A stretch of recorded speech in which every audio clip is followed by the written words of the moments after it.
Gracias. Tiene la palabra asambleísta Fernando Torres. Sí, señora Presidenta y señores asambleístas, según la Constitución, las objeciones presidenciales tienen que ser objeciones de fondo y, por supuesto, objeciones por razones de constitucionalidad.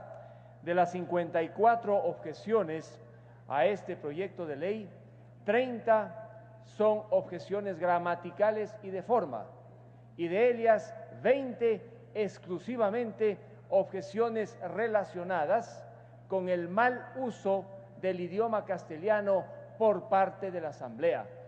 Las 20 objeciones que hace el presidente al mal uso del español por parte de los asambleístas, sin distinguir si estos son del oficialismo o de la oposición, es, señora Presidenta y señores legisladores, una verdadera humillación. Con esta objeción, el presidente nos ha dicho, ni siquiera saben usar el español. Vea usted los cuestionamientos que hace el presidente.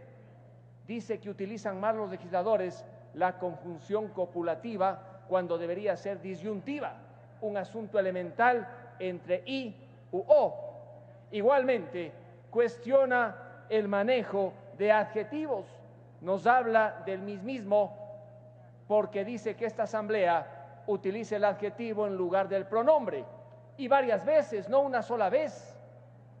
Igualmente, dice que esta asamblea ni siquiera sabe utilizar la palabra ambos para determinar el género frente al sujeto. Créame, señora Presidenta, que yo no hubiera querido referirme a estas objeciones gramaticales porque en la práctica no deberían tener mayor trascendencia en la Asamblea, pero sí debe llevarnos a meditar la forma como el presidente, muchas veces con razón y en otras sin razón, parece que los que le asesoraron en el veto en algunos temas tampoco conocen bien el manejo del idioma castellano, nos ha dicho, redacten bien las leyes. Yo hago un llamado entonces a la unidad, entiendo, de asuntos legislativos, para que en las leyes que esta Asamblea apruebe y sean remitidas al presidente de la República, se tenga todo el cuidado, porque una vergüenza como estas, la Asamblea no debe volver a pasar. Es un llamado, señora Presidenta, porque la Asamblea siempre tiene que cuidar su buen prestigio y una de las maneras de hacerlo es, por supuesto, teniendo uso adecuado del idioma castellano. En cuanto a otras objeciones ya de fondo, sí me preocupa, por ejemplo, la objeción relacionada con el artículo 31 de la Ley de Compañías. ¿Cuánto discutimos en esta Asamblea y entre quienes discutimos, me cuento, sobre la manera como tiene que protegerse a quienes son titulares de acciones o de participaciones? En la objeción que está con el ordinal 38º al artículo 31 de la Ley de Compañías, el presidente abre la posibilidad para que no solamente el Estado, cuando es acreedor, sino cualquier acreedor pueda pedir la prohibición de transferencia de acciones o participaciones. En otras palabras, un acreedor inmovilizaría participaciones y acciones. La pregunta que no está respondida en este veto es una y muy sencilla: ¿en qué momento puede y bajo qué condiciones el acreedor pedir que se inmovilice una acción o una participación?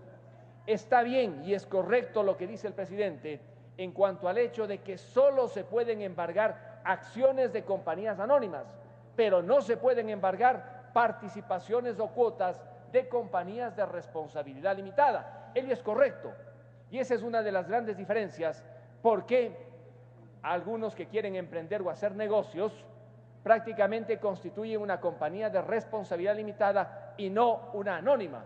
Tiene que ver con esto, que las participaciones de las compañías anónimas no están sujetas a embargo.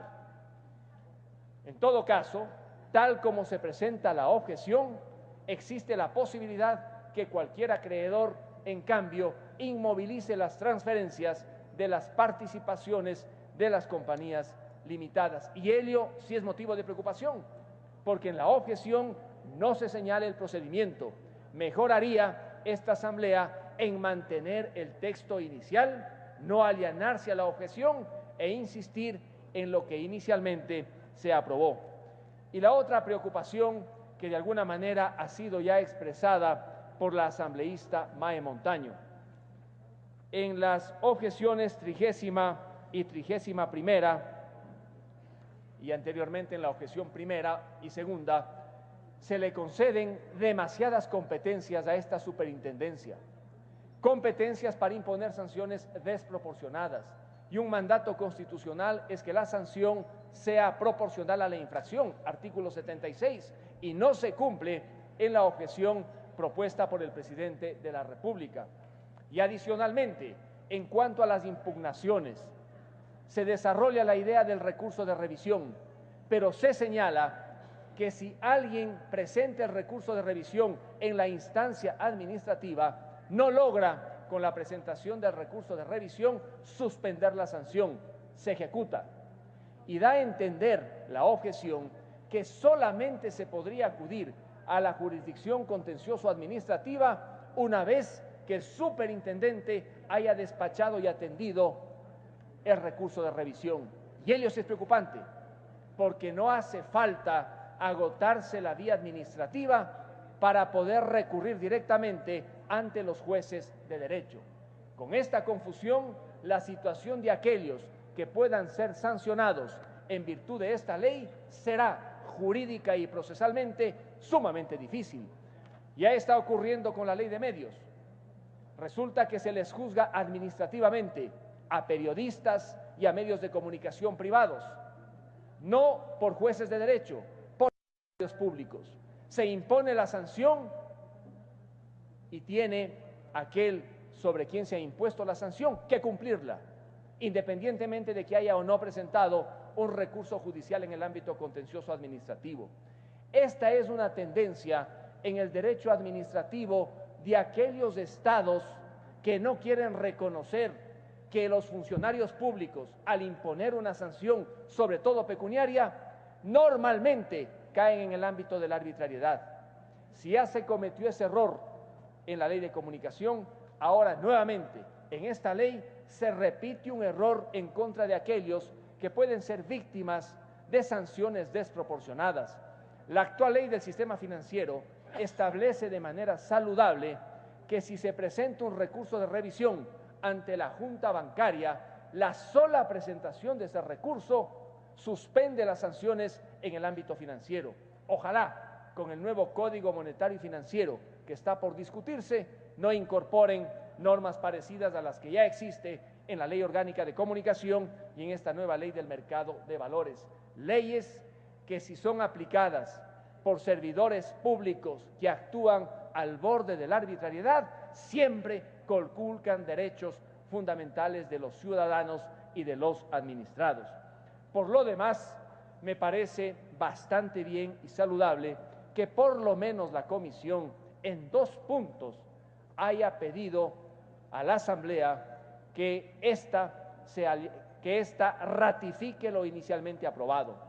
Es impensable, como alguna vez mencionó el asambleísta Ramiro Aguilar, que un funcionario público obligue a declarar a terceros en un proceso administrativo.